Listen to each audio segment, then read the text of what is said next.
Muito bem, muito bem. Eu me encontro hoje no Simpro-SP, Sindicato dos Professores da Rede Privada de São Paulo, que fica na Vila Mariana, aqui na capital. Vou conversar com o seu presidente, o Celso Napolitano, que também preside a federação da categoria, a FEPESP, entidade que possui 25 sindicatos integrantes.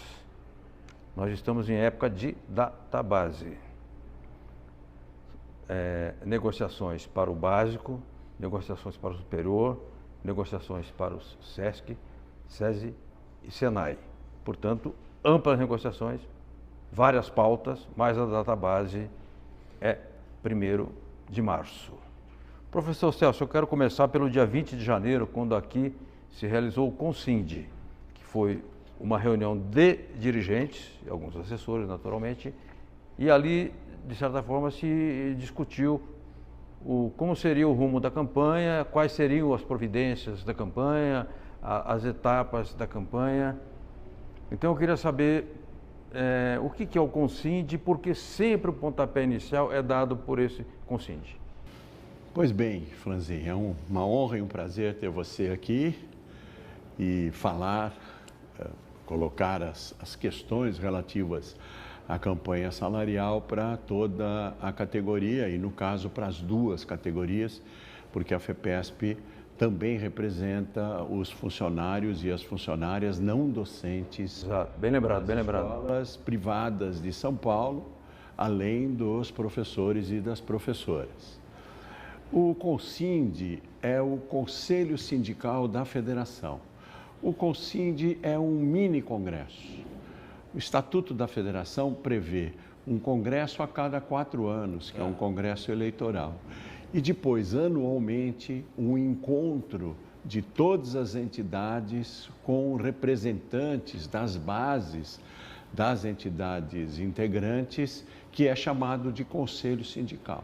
Então, o Congresso define os rumos da federação por 4 anos, e esses rumos são ajeitados, vamos dizer assim, são acertados a cada ano. A negociação salarial é um desses rumos que tem que ser acertados, desses nortes que tem que ser discutidos, porque a negociação salarial acontece todo ano. Portanto, nós convocamos um conselho sindical, um CONSINDE, exatamente para definir os rumos e como se procederá a campanha salarial. Neste ano, o CONSINDE, como você bem lembrou, foi realizado aqui em São Paulo, na sede do Simpro São Paulo, no dia 20 de janeiro. E aí nós deliberamos, nós, dirigentes sindicais, mais representantes da base, deliberamos os rumos da campanha e como iríamos proceder, como os sindicatos, as entidades sindicais iriam proceder no início e ao longo desta campanha. Inclusive no CONSINDE, mais ou menos se deixou indicado, ou melhor, se deixaram indicadas datas de assembleias nos sindicatos, é isso? Sim, então esse é um dos pontos que tem que ser discutidos e deliberados.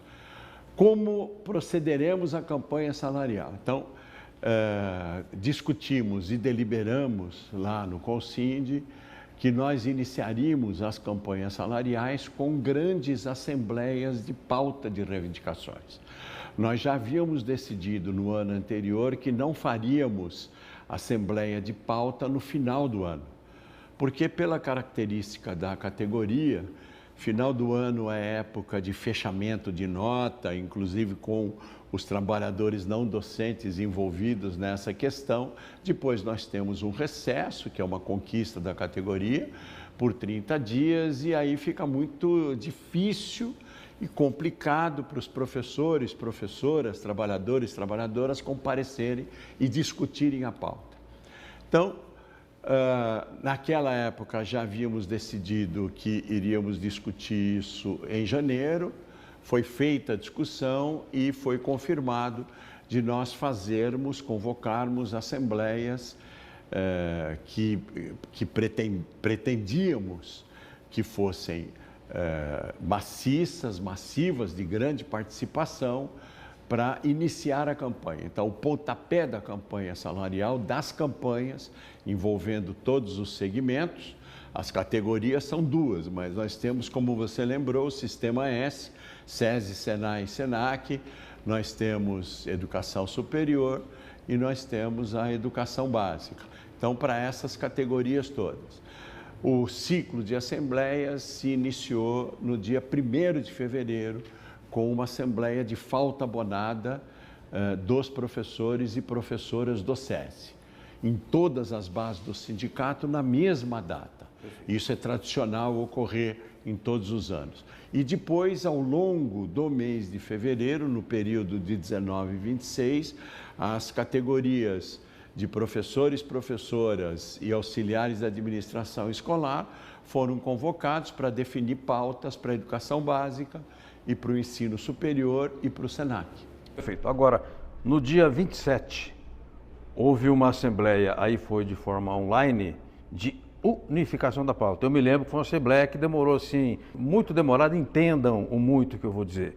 É porque são muitos e muitos itens e detalhes e cada um é discutido. Uma pessoa tem um ponto de vista, a outra tem outro, e aí vai se buscando um consenso a respeito de uma reivindicação. Ok. Unificada a pauta, o próximo passo é entregar a pauta ao patronato.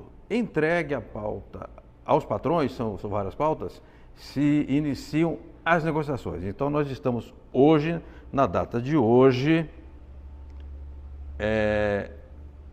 no período de negociações com o patronato. E como é que são os sinais do patronato nesse início de negociação? Bom, antes eu preciso explicar que houve uma reunião de unificação, aí a gente não chama de assembleia, nós chamamos de reunião do Conselho de Entidades Sindicais, do CONES. Houve primeiro uma unificação da pauta do SESI e SENAI. Perfeito. Aí, depois, uma unificação das pautas, aí no dia 27, que você bem lembrou, unificação das pautas do ensino superior e ensino básico. Certo. Pauta do SESI e SENAI já foi entregue, já iniciamos a negociação e as rodadas estão agendadas para as terças-feiras. E os sindicatos, as entidades patronais do ensino básico e do ensino superior também receberam as pautas. Iremos iniciar as negociações a partir da semana de 11 de março. Então, neste momento, nós estamos negociando já o SESI e SENAI, ainda estamos em fase de conversas e iremos iniciar as negociações. As pautas já foram entregues, os patrões, nós entregamos as pautas, lógico, por escrito, os patrões nos devolvem uma avaliação das nossas reivindicações também por escrito e iniciaremos essa negociação a partir do dia 11 de março. O SENAC começa a negociar a partir do dia 6 de março. Já inicia a negociação, a primeira rodada é dia 6 de março. Perfeito. Professor Celso Napolitano, presidente do Simpro-SP e da FEPESP, Federação dos Professores do Estado de São Paulo. As pautas deste ano, elas são mais econômicas ou também contemplam reivindicações de caráter social e novidades, digamos assim. E em sendo econômicas, além da clássica busca da reposição do INPC ou do IPCA ou de uma média mais favorável, o que mais que contém as pautas de um modo geral? Sim, sempre existe o pacote econômico, é o pacote, vamos chamar de principal de uma pauta de reivindicações. Então, para o sistema, para o SESI e SENAI, a reivindicação é em cima do INPC do período, de março do ano de 23 até fevereiro de 24. Para os outros segmentos patronais, é uma média entre INPC e FIPE, como reposição da inflação. E o aumento real? E foi deliberado um aumento real de 2%, Perfeito. De uma reivindicação de 2% de aumento real. Além disso, nós também reivindicamos 24% de abono salarial, que é uma PLR ou um abono salarial, que tradicionalmente é reivindicado e pago até o dia 15 de outubro, até o dia do professor e da professora. Esse é o conjunto principal, vamos dizer assim, da pauta econômica. Aí tem umas outras questões que também se referem à econômica. Por exemplo, no ensino básico, nós estamos reivindicando um aumento substancial do piso. Queremos uma política de piso salarial, com um aumento real sobre a inflação, sobre o reajuste, de 10% ao ano por 3 anos. O mesmo no ensino básico, estamos reivindicando para vale alimentação ou cesta básica, também um aumento real de 10% e uma política de valorização de 10% ao ano por 3 anos. No ensino superior, a reivindicação principal nesse quesito é o piso salarial, porque o ensino superior não tem cláusula de piso, não existe uma cláusula de piso e nós já desde o ano passado estamos tentando implementar essa cláusula e já começamos a negociação no final do ano passado. Política de valorização de piso também serve para o SESI, para o SENAI e para o SENAC. Política de valorização dos benefícios indiretos, vale refeição e vale alimentação também. Isso compõe o pacote econômico da nossa pauta, ou das nossas pautas e reivindicações. Afora isso, tem a questão das condições de trabalho. Perfeito. Então, há que discutir também várias cláusulas que se referem às condições de trabalho, o dia a dia, o aumento da carga de trabalho a que são submetidos os professores e as professoras, principalmente depois da pandemia, porque aí o que se fazia em termos de superar a questão do relacionamento face a face, das aulas remotas, continua sendo pedido pelas escolas, além do trabalho presencial. Então, isso também é objeto de um conjunto de cláusulas para definir essas questões. Perfeito. Professor Celso Napolitano, eu observo que aqui na FEPESP é um sentido colegiado, assim, um sentido coletivo, de direção coletiva, que é bastante democrático, né? Claro que o presidente da federação tem a sua responsabilidade enquanto tal, mas as coisas são conduzidas coletivamente. Mas nós estamos falando ainda em estrutura sindical, em organização sindical, em direção sindical. Agora tem a base, tem o não docente, como você bem frisou, que é auxiliar de administração escolar, aí tem várias funções dentro de uma escola. Você tem o professor de nível básico, professor do técnico, Senai, SESC, etc., tem o professor universitário, às vezes uma pessoa altamente graduada, ou seja, é um universo múltiplo, né? Ele é bem variado. Como é que a gente faz para engajar esse povo na campanha? Também nessa reunião, nessas reuniões do CONE... Você ia fazer perguntas, você observou, né? Sim. Nessas reuniões do conjunto de entidades sindicais da federação, que nós chamamos de CONES, Conselho de Entidades Sindicais, que acompanham toda a evolução e todos os passos dados na negociação, porque nós negociamos com uma comissão que representa todos os sindicatos. Depois voltamos para os sindicatos, nesse sentido Sim. de colegiado, como Sim. você diz, porque são 25 entidades, voltamos para a reunião do Conselho de Entidades Sindicais para discutir o que aconteceu na negociação e como devemos proceder nas próximas rodadas de negociação. Essas comissões são sempre coordenadas pela federação, sempre são coordenadas por um representante da federação, no caso, pelo presidente da federação. E depois voltamos. E aí discutimos também nessas reuniões todas as formas de mobilização.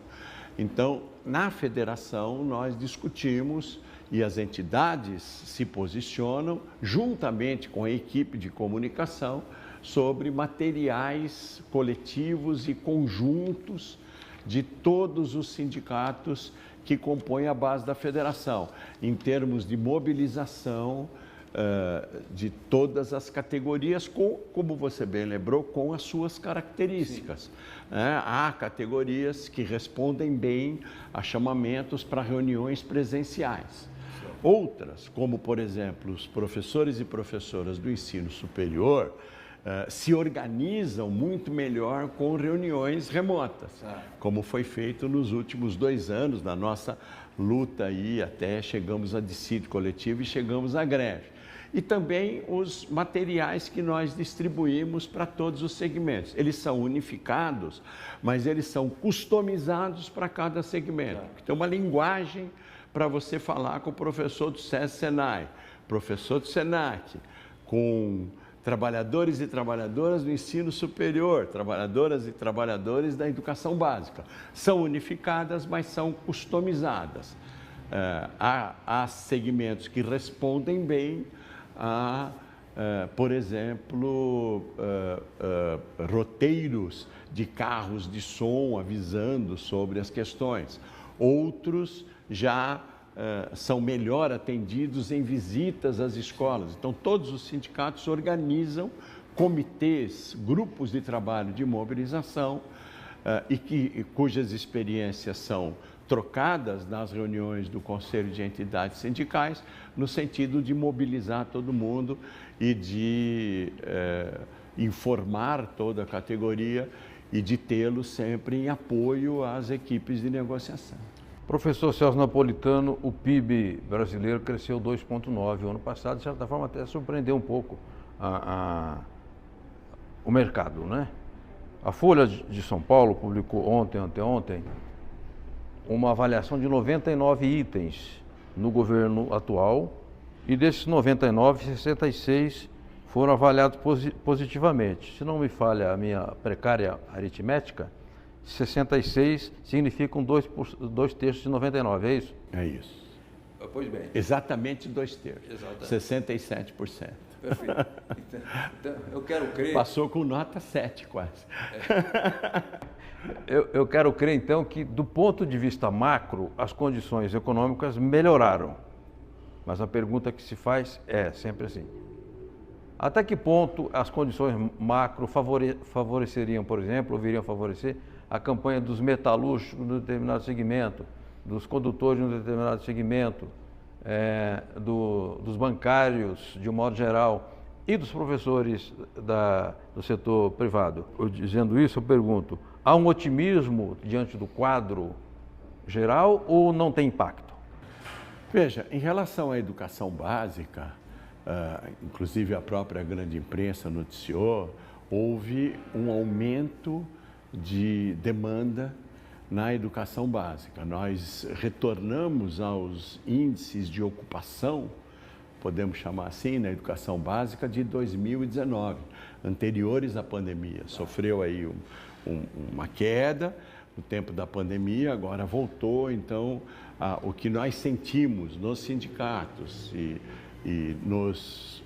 nas primeiras conversas que nós temos com a classe patronal e também com as perspectivas e os levantamentos que são apontados pela grande imprensa, a educação básica voltou a um período de maior demanda.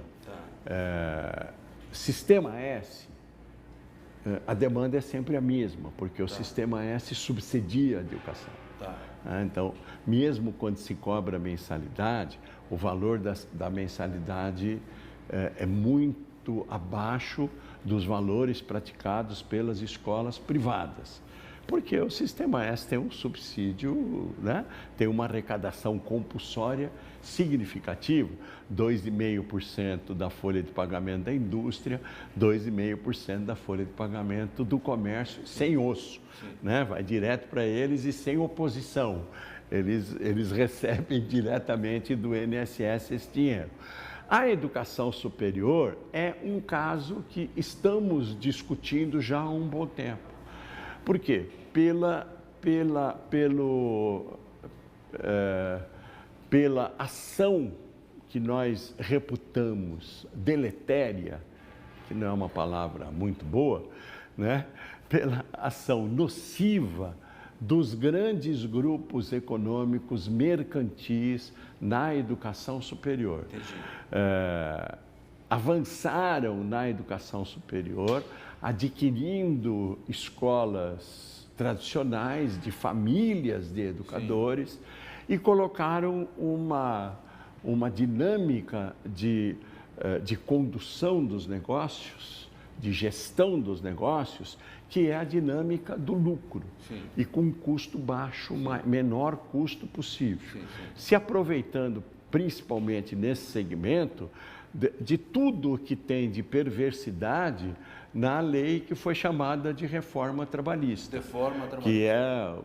Que também o nosso amigo João Guilherme chama de deforma trabalhista, que é a tal da Lei 13.467. Então, nós estamos numa briga, numa luta, numa disputa muito grande com esses grupos, com esses segmentos, tanto que por 2 anos nós chegamos aí para dissídio coletivo, que nós chegamos à greve e que nós, o ano passado, depois de mais de 16 meses de negociação, nós conseguimos fechar uma convenção coletiva. Então, para esse segmento, grande parte da convenção coletiva, que foi fruto do acordo do ano passado, apoiado por todas as assembleias e aprovadas, já está resolvida para esse ano. Porque sempre nós tínhamos o ataque deles. Havia uma pauta de reivindicações patronal. Né? Para esse ano, nós estamos com o que era chamado de ultratividade das cláusulas. As cláusulas estão valendo. Não temos ameaça, por isso que nós temos que discutir agora o pacote econômico. Conseguimos repor a inflação dos últimos 2 anos, numa luta tremenda, que isso é uma conquista de todos os professores, professoras e auxiliares de administração escolar, e agora estamos pretendendo avançar para um aumento real. Né? E também para um abono que possa aumentar a massa salarial desse período. Muita, eu vou chamar de choradeira, que existe na mesa de negociações, é por conta dessas organizações que só visam o lucro, e o nosso objetivo é realmente uma valorização do professor. Por isso que, principalmente neste caso, nós estamos lutando por um piso salarial, porque a lei perversa da reforma trabalhista permite com que sejam implementados planos de carreira que, por incrível que pareça, ao invés de promover ascensão, promovem descenso, quer dizer, se estabelecem degraus inferiores e se contratam professores e professoras por salários menores do que aqueles que já estavam sendo praticados naquela escola. Por isso, a briga por um piso, para que tenha uma possibilidade de ter um basta para esse tipo de redução salarial. E outra questão que também vem de uma herança da pandemia, que são as aulas à distância ministradas em cursos presenciais. Olha aí. Isso com a conivência e a cumplicidade do Conselho Nacional de Educação.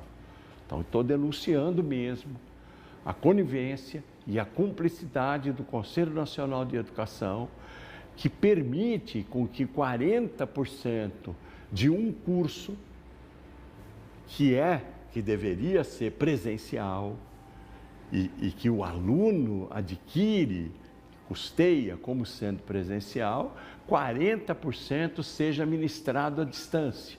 Sim. Às vezes até com aulas gravadas. E que não tem o mínimo sentido, porque existe o EAD. Sim. As pessoas que querem cursar qualquer tipo de curso superior no ensino à distância têm essa possibilidade. O EAD, que é a educação à distância, e que está regulamentada também, e cujo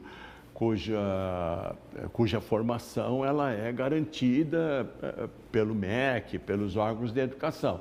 Mas a pessoa que se matricula num curso presencial, de repente é obrigado a assistir 40% do curso de forma remota e mais ainda, com um fenômeno que eles chamaram de ensalamento. Entendi. Onde numa mesma turma virtual... Neologismo, eu não conhecia a palavra ensalamento. Ninguém sabia, mas foi criada pelo grupo Cogna, Croton, né, e todo mundo está utilizando. O que significa ensalamento? Significa colocar numa mesma sala virtual alunos e alunas de semestres diferentes, de cursos diferentes e de campi diferentes. Sim. Então, você tem uma instituição de ensino superior com 5 sedes na cidade ou fora da cidade. Os alunos desses campi são todos reunidos numa sala, com um professor que às vezes é responsável por 400, 500 alunos, o que é um absurdo. Sim. Então, também estamos nessa pauta de reivindicações discutindo a regulamentação dessas aulas ministradas à distância em cursos presenciais, fazendo o papel de que deveria ter sido do Conselho Nacional de Educação, que faz vistas grossas para essas irregularidades das instituições, principalmente dos grandes grupos mercantis. Perfeito, perfeito. Observe você, que nos acompanha, que a complexidade da campanha salarial nesse setor do ensino privado, né? Professor, agora, por fim, para a gente concluir aqui e voltar ao aspecto sindicaleiro. Eu sou um professor de Campinas, sou um professor do Vale do Paraíba, sou um professor de Rio Preto, Bauru, etc, etc. Eu quero entrar na campanha, eu faço o quê? Eu procuro o meu sindicato? Sim, sim. Primeiro você pode acessar o site da FEPESP. No site da FEPESP, o professor, a professora, o auxiliar de administração escolar terá informações sobre a campanha, terá também acesso ao material unificado da campanha, com as informações todas, e também terá a possibilidade de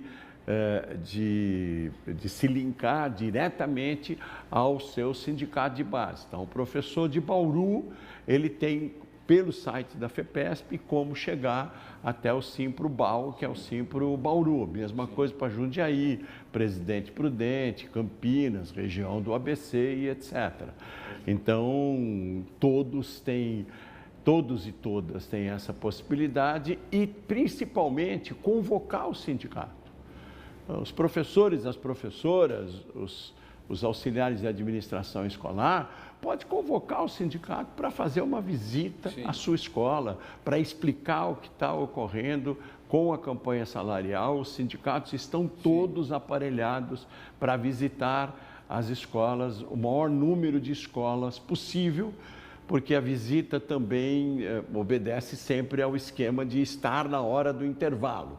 Nós não podemos invadir a sala de aula, mas na hora do intervalo, ou no início do período, ou no final do período, estamos lá, todos os dirigentes e as dirigentes sindicais dispostos a colaborar e trabalhar e informar toda a categoria.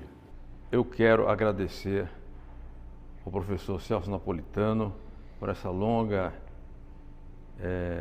didática, né, entrevista. Explicar o que para os professores, o sujeito está correndo para lá e para cá e cuidando da vida, pagando conta e boleto que chega, não dá muito tempo de acompanhar a vida sindical. Mas ele fez uma observação interessante agora no final, que é: não espere ser demandado pelo sindicato, demande também junto ao seu sindicato. E desejar a todos os professores e professoras do básico, do superior, aos não docentes, ao pessoal do Sistema S, que a campanha tenha êxito e que os objetivos sejam alcançados e que haja avanços. E a FEPESP, boa sorte. Muito obrigado. Então, estaremos sempre por aqui, sempre à disposição de todos e todas. E vamos juntos e vamos à vitória.